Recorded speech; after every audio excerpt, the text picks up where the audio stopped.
Hello everyone. Today I am going to explain about the few topics like maximum power output, slip at maximum power, and the concept of a synchronous watts. So let's move on with the first topic, that is a maximum power output. So before we derive this, we should realize what we had done in the previous session, that is about deriving the equivalent circuit of an induction motor. Let us recall the equivalent circuit of an induction motor and rewrite the circuit. It's consisting of the resistance R1E, X1E in series with the load resistance RL dash. Okay, and this was the supply voltage, primary voltage V1, like this.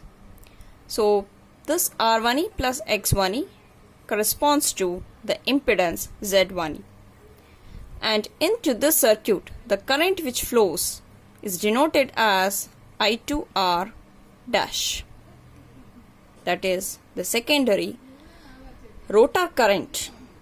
Okay, that is the run in a running condition, so it is I2R dash. So now in this circuit, the exciting circuit, that is I0, is neglected, right? And the current which is flowing here in the primary circuit, that is I1, is nothing but I2R dash. Now the total impedance Z1E is defined as the combination of the resistances in series, which all those resistances R1E plus RL dash, it is in series with the J into X1E, where we can write RL dash is equal to nothing but it is R2 dash times of 1 minus S divided by S. Okay, now the current which flows here is I1 is equal to voltage divided by impedance. Right now why we are defining this is because we want a power, the power, output power. So output power will be defined as 3 times of I square R, I1 square into RL. In this case I1 square into RL. So to define that, we should know the value of the current I1. Okay, so that becomes I1 square into RL, right? So here let me write down this current in terms of the resistances.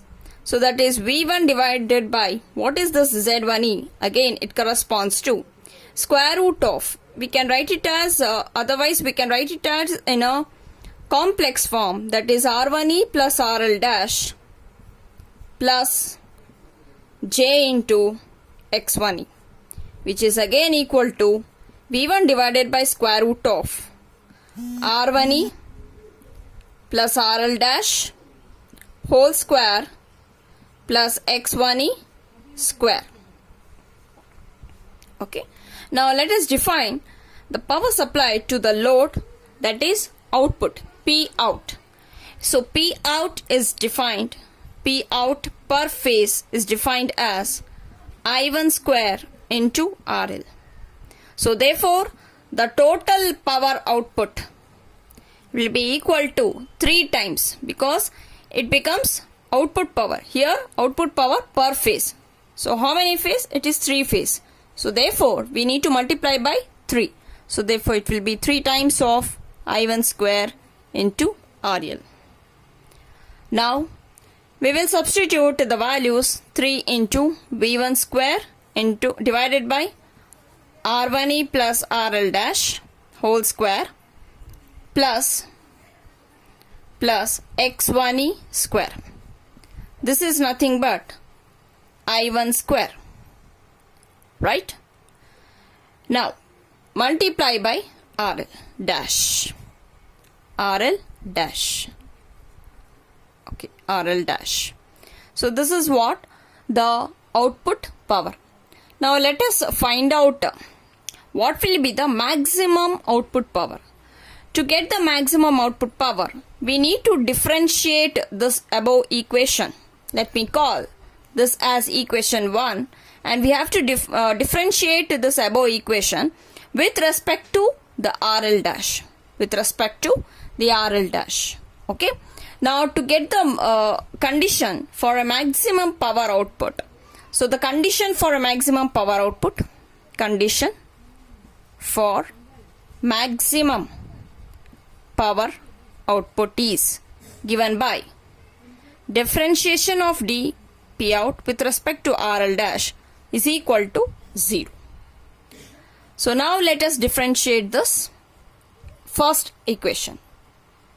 It results with, it's U by V differentiation, V into, that is V portion is this, V into differentiation of U with respect to RL dash. So it results with 3 times of V1 square minus U into differentiation of V. Okay, V into du by d theta dx minus U into differentiation of V. Okay, so this is what we get after a differentiation and equate it to 0. Divided by V square you will get it, and when you are going to multiply with 0, so you can get it as 0. Now you can observe here that 3 times of V1 square is a common parameter. So let's remove that, and we can apply the a plus b whole square formula and expand this expression. So after finding out the common parameter 3 times of V1 square and applying a plus b whole square formula, so we are going to get this terms. So in that you are going to cancel the common term, and then we are going to segregate the remaining terms after the cancellation or simplification. You can get it as R1e square plus X1e square minus RL dash square is equal to 0. What is R1e plus X1e is nothing but Z1e square, which is equal to RL dash square.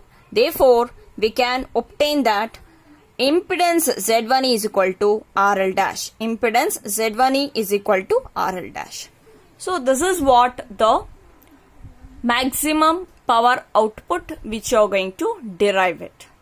Now let's move on to what will be the value of the slip at maximum power. What will be the value of slip at maximum power? So now let's move on to define the slip at maximum power output. So we know that here, what is RL dash? RL dash is equal to nothing but it is Z1e, which is equal to R2 dash into 1 minus S divided by S. Right? Now after when you simplify this, we are interested to define what is S. What is S? We have to find out. So therefore after simplification you get it as S into Z1e is equal to R2 dash into 1 minus S. So S into Z1e is equal to R2 dash minus R2 dash into S. Okay.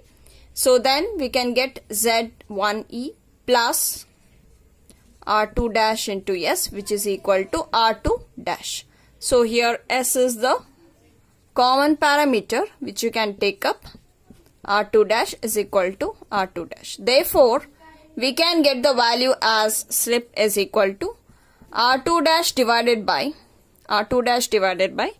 Z1e plus R2 dash. So this will be the value of the slip of an induction motor at a maximum power. So this will be the expression for the slip. Now let's define what is a synchronous watts. What is a synchronous watts? Okay.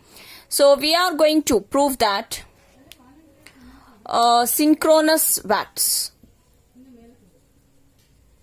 We are going to prove that in this case that 1 Newton meter is equal to 2 pi ns divided by 60 synchronous watt. How? Okay, or you can call it as 1 synchronous watt is equal to 60 divided by 2 pi ns Newton meter. So we have to, since the unit is Newton meter, we have to define, we have to start with defining the torque equation, right? Because the torque will be always expressed in terms of Newton meter. So therefore, the torque produced in an induction motor, when we are going to refer to the equivalent circuit, is given by T is equal to 3 times of I2R square into R2 dash divided by S, okay, whole divided by 2 pi ns divided by 60. This is a concept like P is equal to T omega. P is equal to T omega. What is omega? Omega is a 2 pi n divided by 60. Since here we have to define it in terms of a synchronous, so therefore omega will be defined as 2 pi into ns divided by 60. Okay, so torque value will be equal to power divided by omega. So power is nothing but, again we had defined in the previous case, 3 times of I square into R2 dash divided by S in terms of the slip. So here you can find out this with the help of the power flow diagram, that what is 3 times of I2 square into R2 dash. That is nothing but, since this is also a secondary current, this is a secondary resistance. So it indicates that something with respect to the rotor side. So therefore, this is nothing but I square R loss. So therefore, it is a rotor copper loss. Rotor copper loss was denoted as PC divided by, as it is, the slip, yes, whole divided by 2 pi ns divided by 60, which is again with the power ratios. We had defined the power ratios as P2 is to PC is to PM, which is equal to 1 is to S is to 1 minus S. So what is the relationship between the P2 divided by PC ratio? Is equal to 1 by S. Then what is a PC divided by S? PC divided by S is nothing but, it is P2. P2 divided by 2 pi ns divided by 60. So from this above expression, what you can recall that is the torque is directly proportional to that of power P2. Torque is directly proportional to the power P2. So by defining a new unit of a torque, which is a synchronous watt, we can write T is equal to P2. So if the torque is given in synchronous watts, hence the value in Newton meter can be obtained as in this way. That is, 1 Newton meter value can be obtained as 2 pi into ns divided by 60 times of synchronous watts. Okay, so from this you can prove that 1 synchronous watt,